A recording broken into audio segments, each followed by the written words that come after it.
pessoal, tudo bem? Bem-vindos a mais uma videoaula de língua portuguesa para concursos vestibulares e Enem aqui do nosso canal.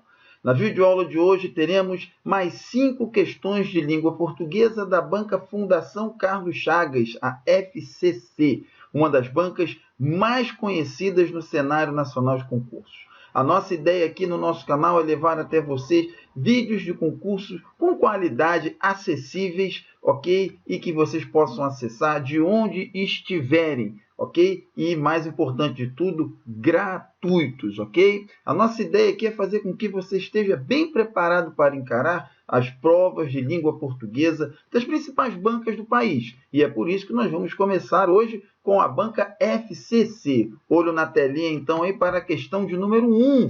Portanto, pessoal, temos aí, ó, esta poderia ser uma preocupação relativamente menor, estivesse a ambiguidade de escolha limitada à preferência direta por bem ou mal. Aí, então, temos o texto, ok, aqui, e temos o enunciado, o comando da questão propriamente dita, bem aqui, né, nesse segundo trecho grifado. O que diz o comando?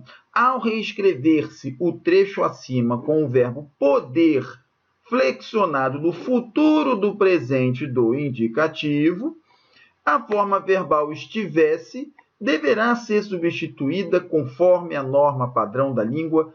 Por qual outra forma? Essa é uma questão, então, que envolve a flexão verbal, ok? Um assunto muito importante aí nos concursos, certo? E envolve também o que nós chamamos de correlação ou concordância entre os tempos verbais, ok? Então, quando nós usamos períodos compostos, ok? Com orações diferentes em cada período, os verbos nelas presentes têm de ter o seu tempo e modo ajustados entre si, de maneira a garantir a coerência temporal.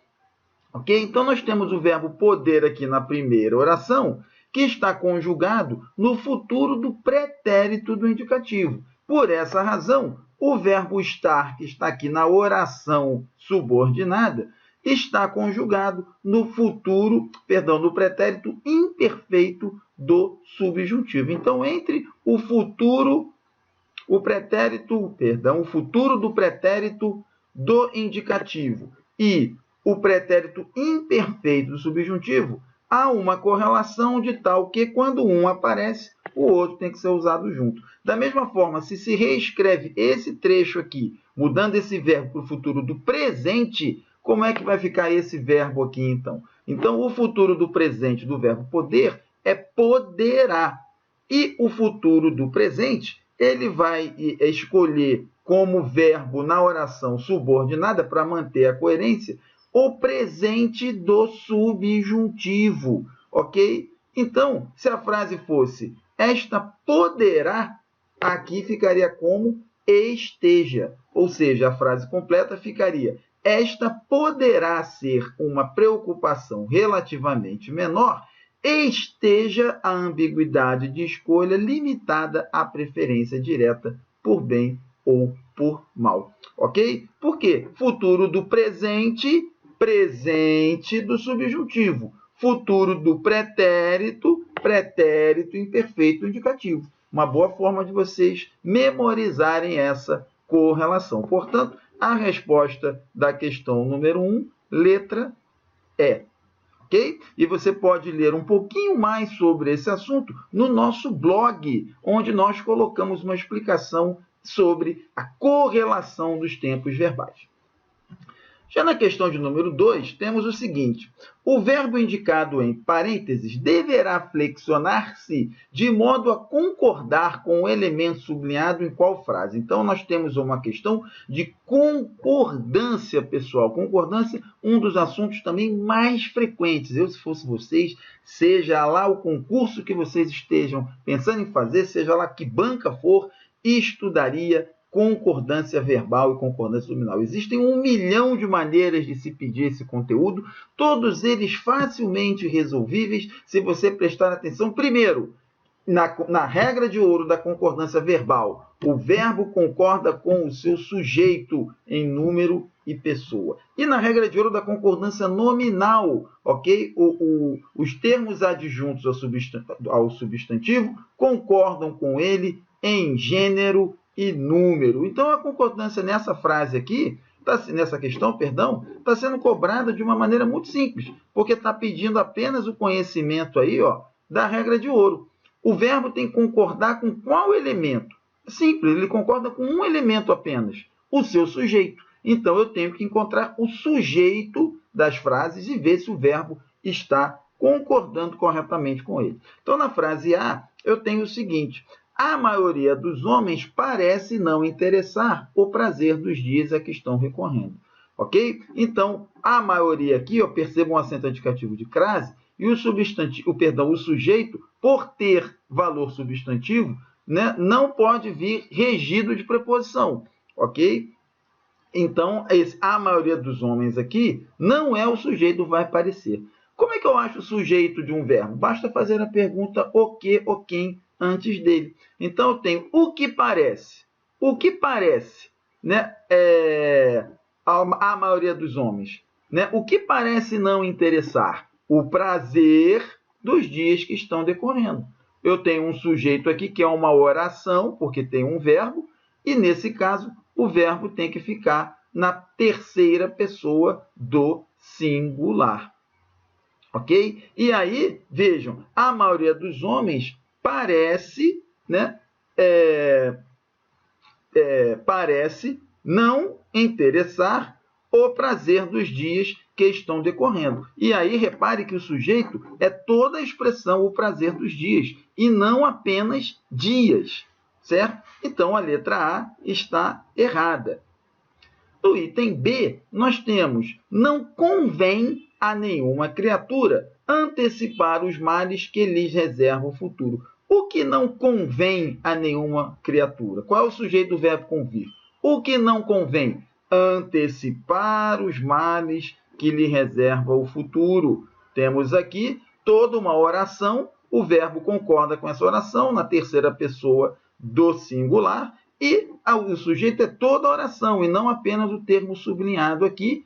Errado também o item D. No item C, temos: aos homens sábios não atormenta nos dias do presente a infelicidade de um futuro tormentoso. O que não atormenta aos homens sábios? A infelicidade de um futuro tormentoso. Tudo isso aqui, ó. Ok?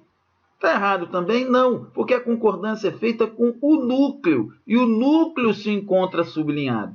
Ok? A pegadinha nessa questão aqui está no seguinte ponto: em ter sujeitos complexos, né, formados por muitas palavras, mas nem todas elas é o núcleo que está destacado, porque na realidade o verbo concorda com esse núcleo aí do sujeito.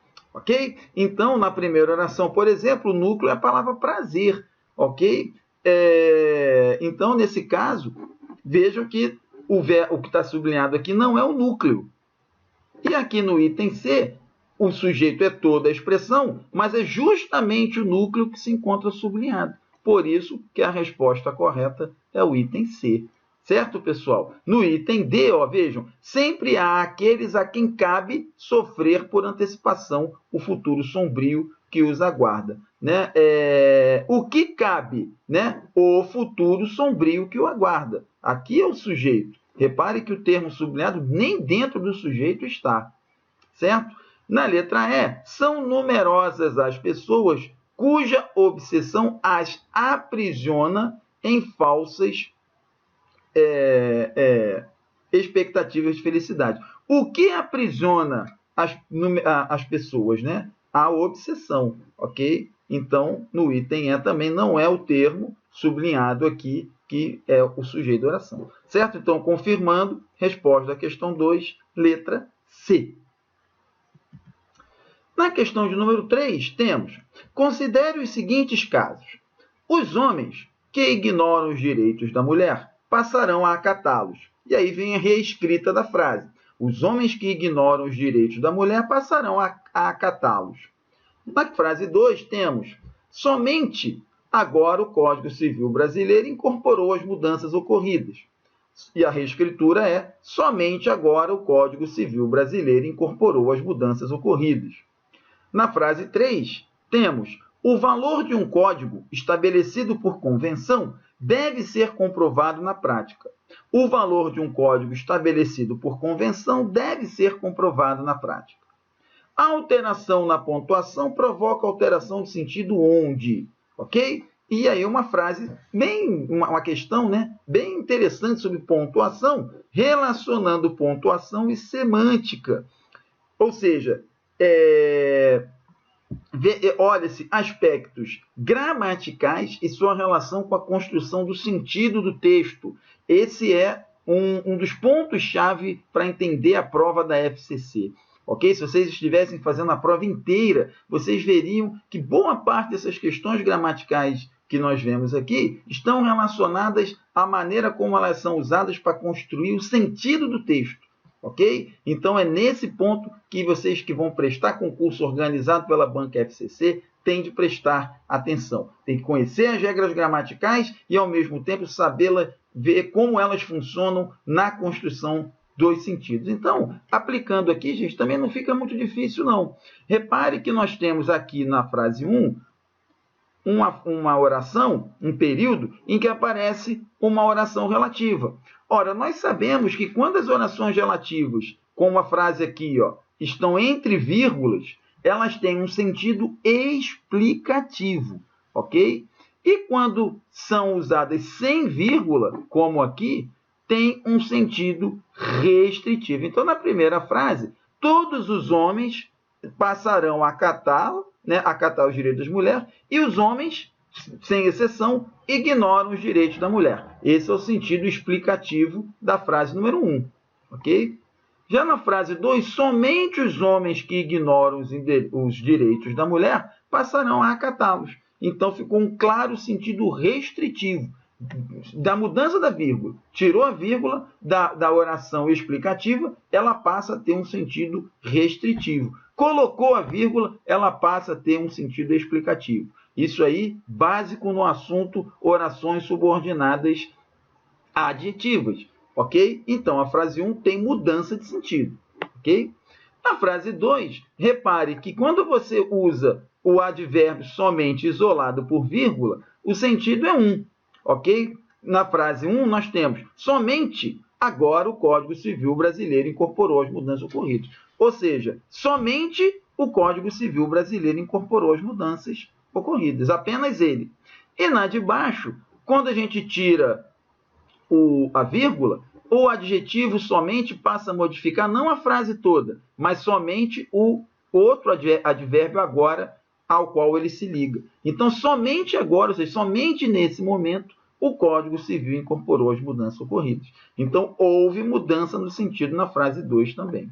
E na frase 3, é idêntico a 1, só que ao invés de se usar uma oração desenvolvida com a presença do pronome relativo, optou-se por usar uma oração reduzida de particípio, mas o sentido é o mesmo.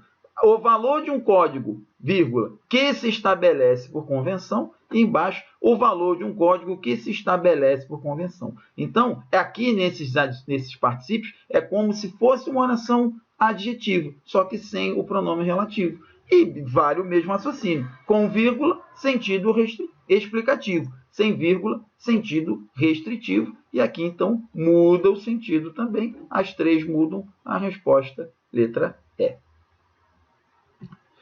Na questão número 4, questão muito típica também da FCC, que consiste em fazer com que o aluno perceba a presença de erros gramaticais e perceba também a clareza da frase, além da sua correção. Claro que se a frase estiver correta gramaticalmente, muito provavelmente ela vai estar com seu sentido claro, ok? Porque normalmente erros gramaticais turvam, deixam difícil a compreensão do sentido. Ok? Do mesmo modo que para você ter uma frase clara, você tem que buscar essa correção. Então, onde é que está totalmente correto aí? Vamos analisar uma por uma. Na letra A, nós temos: é na constância da prática que os valores culturais se retificam, confirmando-se assim como valores onde sua legitimidade torna-se indiscutível. O problema aqui está no uso do onde, pessoal. O relativo onde só pode ser usado quando o seu antecedente for um lugar. Por exemplo, a casa onde moro, o bairro onde nasci, coisas desse tipo. Mas percebam que o seu antecedente é valores, que é um nome, que não indica lugar. Então, não posso usar o relativo onde. Eu deveria usar o relativo em que, ou então no qual, nos quais. Tá? A letra A, portanto, está errada. No item B, temos, embora elogiáveis sobre muitos aspectos, e aqui já temos um probleminha também, né? Não é elogiáveis sobre, ok? Mas elogiável em muitos aspectos, ok? Aqui pede a preposição em, para deixar o sentido mais claro, ok? Então, o item B nós temos que descartar.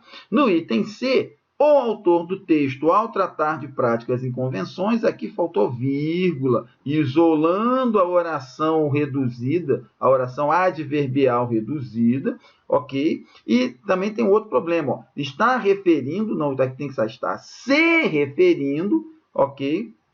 O verbo referir pede a partícula se, ok? E também um outro problema aqui, ó, nas quais, cujos, ou seja, usar dois pronomes relativos na mesma posição da sentença, totalmente agramatical, ok? Então, descartamos o item C. No item D, a demarcação de um campo de direitos não prescinde de muita luta, tal como pode observar quem venha acompanhando o processo das batalhas feministas. Aqui, galerinha, tudo correto. Resposta à questão 4, letra D. Qual o erro no item E? Não obstante haja quem o discorde, não, aqui no caso tem que ser não obstante haja quem discorde, tiro isso aqui fora, né? Muitos acreditam que o que é justo decorre do texto legal, não se passando o mesmo com a prática das ações. Ok? Então, na questão 4, resposta letra D, e olho vivo nesse tipo de questão, você que vai fazer concurso organizado pela Fundação Carlos Chagas. Para encerrar, mais uma questão de concordância verbal, ok? Agora temos que saber onde está tudo inteiramente correto, ok? No item A, temos o pessoal que não quiserem, né? Totalmente errado aqui, né, pessoal? É pessoal na sentença, é pessoal aí, tá? O pessoal que não quiser, tá? Porque o quiser vai concordar com o antecedente do relativo aqui, ok? No item B, comprovaram-se que os efeitos dos exercícios físicos e das drogas têm algo em comum. Não, aqui tem que ser comprovou-se no singular, porque o seu sujeito é toda a oração, né? Encaixada aqui, ó, e se o sujeito é oracional, o verbo fica na terceira pessoa do singular, ok? No item C, a privação de endorfina e dopamina podem levar a estados depressivos, não, aqui é pode levar, né, porque concorda com o núcleo que está no singular, ó, privação, certo? O truque aqui é parecer que o sujeito é composto, né, mas não é, porque o núcleo é apenas um. No item D, existem, além das complicações físicas, a possibilidade de alterações no plano social. O que existe é a possibilidade, o sujeito é singular, o verbo deveria ir ao singular aqui também. Então, gente, por eliminação, resposta da questão 5, letra E. E assim a gente encerra mais uma videoaula, pessoal, para você aí que vai tentar concurso organizado pela temida Fundação Carlos Chagas. Vejam que um pouquinho de atenção e prática não tornam as questões tão difíceis assim. E um pouquinho de ajuda é sempre bem-vindo, e é por isso que nós regularmente postamos aqui no nosso canal vídeos ajudando vocês a interpretar e analisarem melhor essas questões de maneira aí a marcar a opção correta. Okay? Por isso, não deixem de se inscrever aqui no canal para acompanhar nossas atualizações, bem como deixar o seu comentário, a sua crítica e compartilhar com seus amigos, porque a divulgação do nosso trabalho é muito importante. Contem com a gente, pessoal, para o que vocês precisarem, em caso de dúvida, ok? Basta postar aqui no canal. Um abração para vocês e até mais.